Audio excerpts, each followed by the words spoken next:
Topical Deputy Eamon Ryan, who has 4 minutes. Thank you very much indeed. I very much appreciate the Minister coming here to discuss this issue about how we extend the Metro to the south side of Dublin. He may be aware that on Monday night, South Dublin County Council approved a motion advanced by my colleague Councillor Francis Noel Duffy that we would proceed rather than stopping at Charlemagne Street or indeed at Ranelagh or Beechwood, as I believe the Minister and the Department may now be considering. We would continue the Metro southwest through, in my preferred route, Harold's Cross, Terranure, Knockline, Firhouse, Tala.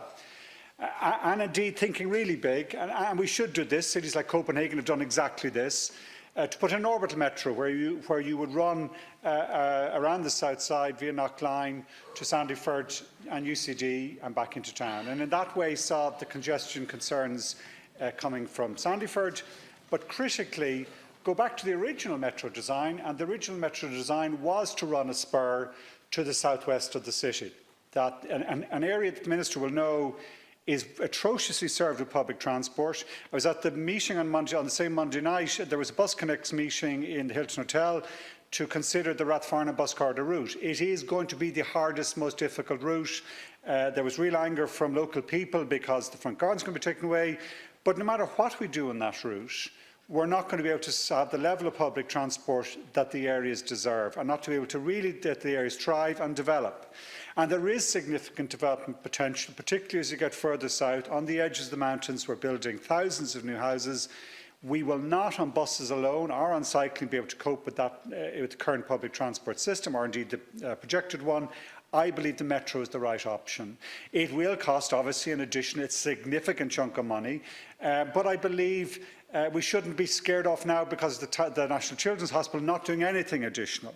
There will be concerns, I'm certain, and I'm sure the Minister may be articulate these in his response, that we don't want to delay the overall Metro project. And I, for one, am the last person to wish that, because we need the Metro. I believe it can be done where the existing plan from Charlemagne Street North, or indeed you could go to Stephen's Green or Collins Street, whatever section you want to point the break point, that you would proceed with the Metro as is planned for the north side of Dublin.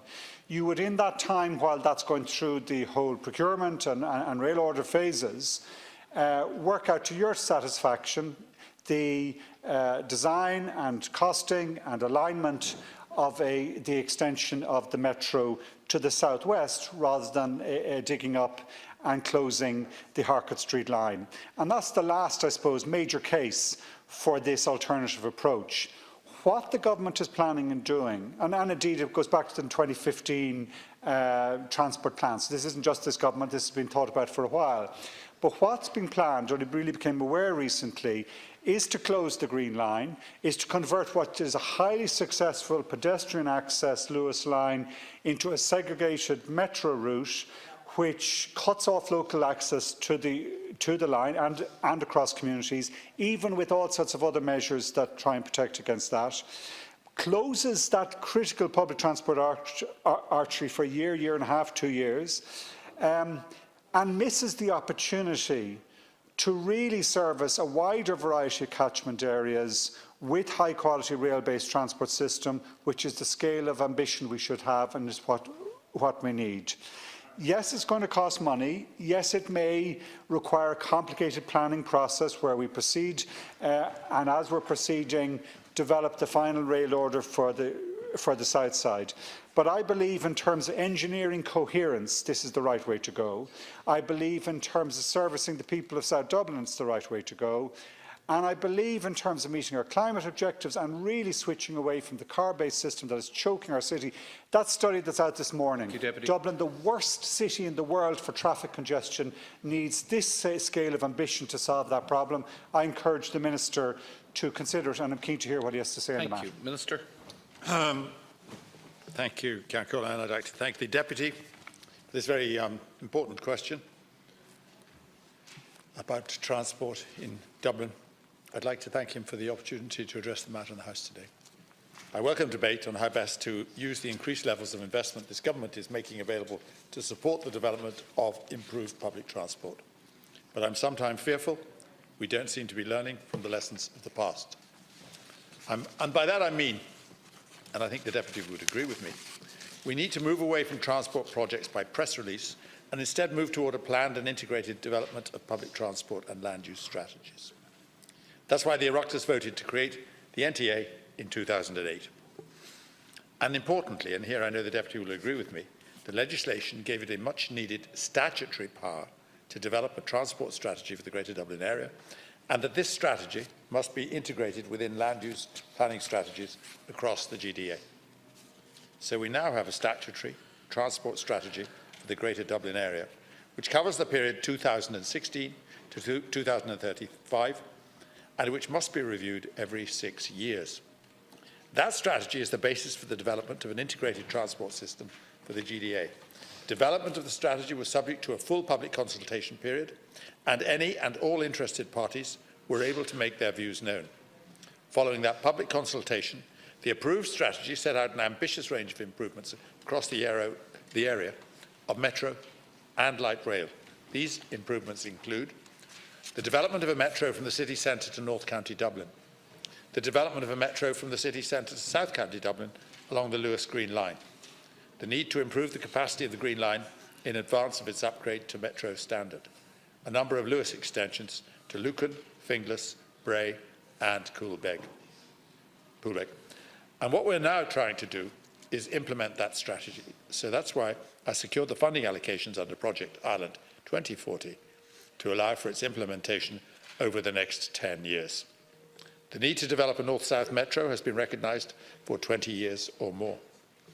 The Deputy will recall how a platform for change, published in 2000 by the then Dublin Transport Office, called it the spine of any future metro system. And the need to upgrade the Lewis Green Line to metro over the medium to long term was recognised then, as it is today.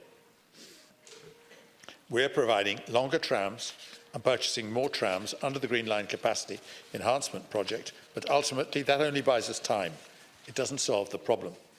In the long term, the upgrade to metro standard is necessary to ensure that growth along that corridor can be accommodated.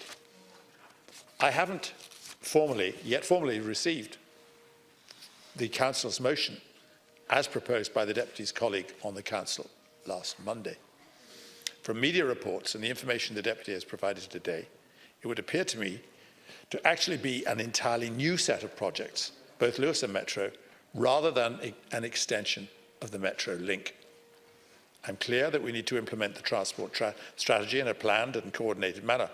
And I'm also clear that new projects and programmes can and should be considered as part of the review of the strategy in the next couple of years, and that includes, obviously, what the Deputy has just suggested. We're planning to transform the GDA's transport network in line with the strategy, whether that's Metrolink, Bus Connects or DART expansion, and we need to work together to ensure this transformation takes place in a timely fashion. Years work on this issue. It ain't by just press release that we're trying to make the case. And the fundamental case is that plan, the 2015, 2016, 2020-something plan, can and should change. It already has changed. It included in its original form a DART interconnector, which has since been removed by the government as an aspiration or put off into Never Never Land. And as a result, the Metro plan itself, or the Metrolink itself, changed, moved in the city centre, which threatens now, and as a consequence, the likes of the Markievicz Pool. So that plan is constantly changing. And it has to change further, in my mind, to get it right. The key failing in this approach, and it's only in the detail that we discovered this, that actually going back and turning the Green Line into a Metro line is a flawed engineering approach. Flawed because you have to shut it for a year, year and a half. Flawed because you're taking away all the great aspects of it, that pedestrian accessibility. Flawed because it's missing the opportunity to branch elsewhere. The key idea and concept is that you don't stop, you don't just correct Metrolink into that Green Line, you keep the tunnel running. Once you have a tunnelling machine in the ground, I'm told by the engineers I trust that actually it's much, much lower cost to keep it running, and you use that opportunity to keep it running to the southwest. You could, as an alternative, keep it running to the southeast, UCD and Sandyford, or you could, as Councillor Duffy has suggested, do that south side loop, which is what Copenhagen has done in the same time we've been talking. They've built 2 metro lines while we've been thinking about it and been saying we're going to do it, and now they're coming and building just such an orbital loop in Copenhagen. I see no reason we shouldn't do that for South Dublin, because if you don't do that, Minister, all your other projects, we got a letter from the NTA saying, with all these projects, what's our climate emissions going to be from transport in Dublin? Increase 30% was the answer. Deputy. I said to Mr Cregan at the Bus Connects meeting on Monday that this metro alternative should be done. He agreed it was the right project, but he said he couldn't do it because he doesn't have political clearance to do it effectively. Thank you, Deputy. He would love to do it, but he needs political support to make that happen. That's why you and your Cabinet colleagues are critical. This is a political decision. Will you think big about public transport in South Dublin, or are you going to stick to the existing plan? Minister, please. Thank you, Deputy, for his far more moderate approach to this problem than he normally uses. And I think I should respond by saying that any suggestions he makes will certainly be considered in a review which comes up 2021 to 23, because I think obviously there are some constructive elements to what he has to say. What I do miss out is I acknowledge his recognition of the costs of what he's suggesting, but I don't see any figures on it. I don't see any suggestions as to how it's to be paid for. And I don't know, but I'm open to correction, but it seems to me that there are 2 principal suggestions in this motion. One is that you put an extension of the Metro north from Charlemont to Knockline, and the second is the Red Lewis from Tallaght to Bootistan. I haven't a clue at the moment what that would actually cost, nor is the Deputy, but to make a suggestion of that sort which costs billions without even suggesting where the money will come from is really fairly irresponsible, but it's a luxury. It's a luxury which you enjoy in opposition and which you also, I suppose, didn't exploit so well when you were in power. So let's have, Deputy, let's have lots more of your suggestions, which of course will be considered, but when they are considered, they will have to be costed, and they'll have to be carefully costed. And you to say here today, you hope that what's happened with the NCH isn't going to stop us from embarking on big projects. It won't, but it'll certainly make us more careful. But it will also put a burden on the opposition, not to just throw out castles in the air like this, but to say, look, we make these suggestions, we acknowledge they'll cost billions, and we don't know where those billions are going to come from. I would like to address as well just the mention you made of is it Terenure that you're hoping to take the metro to? Now the issue of you want to take it through Rathfarnham and Terenure. It needs apparently a new metro service. There was a very detailed analysis conducted in the transport strategy, and it concluded the actual and forecasted demand along the Rathfarnham-Terenure corridor does not meet the threshold of a metro-style service. That's the only scientific evidence which you produced, or which you know of. It doesn't meet it. It's a suggestion which actually, whatever the cost, and you don't need to worry about the cost, actually doesn't even meet the threshold of numbers.